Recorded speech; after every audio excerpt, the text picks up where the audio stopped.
The Pearl has been flooding as long as it's been a river. This is a flood in 1967.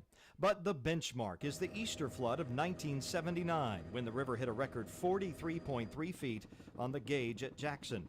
The levees built by the Corps of Engineers in the late 60s nearly disappeared under the water. Downtown was inundated, and water got up to people's gutters in northeast Jackson.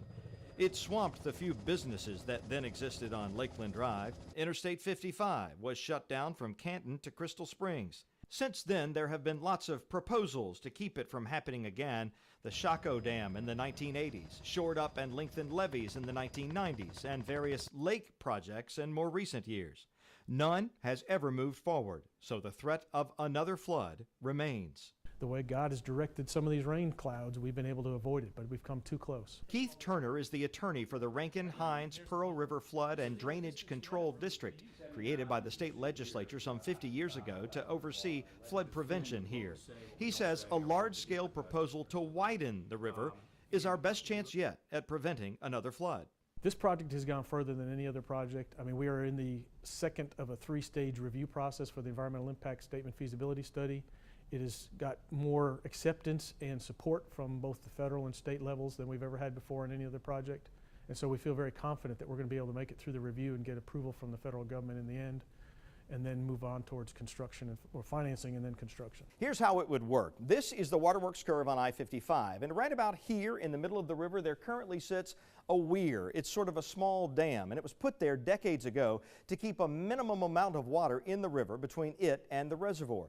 This plan would essentially move the weir down to here, south of I-20, and then the river above that would be widened, taking in acres of unused land, about half of it already publicly controlled.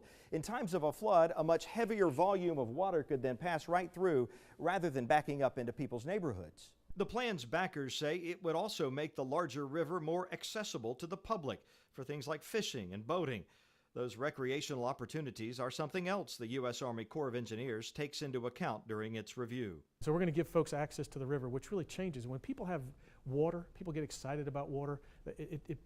It'll help the whole entire community. It'll make the area more attractive that people want it to move. It's an attraction that'll bring folks back, I think. That's the opposite of what happened in '79, when residents had to get out with whatever they could salvage. If a '79 flood were to happen today, we would see over $1 billion in economic damages to structures, to economic impacts, to businesses, and so forth. We're looking at over $1 billion impact.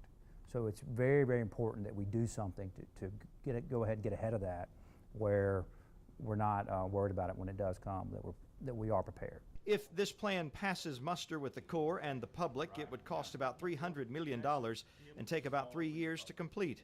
Until then, the river runs through the same flood control system that's failed to protect the city at least twice before. Wilson Stribling, 3 on Your Side, investigates.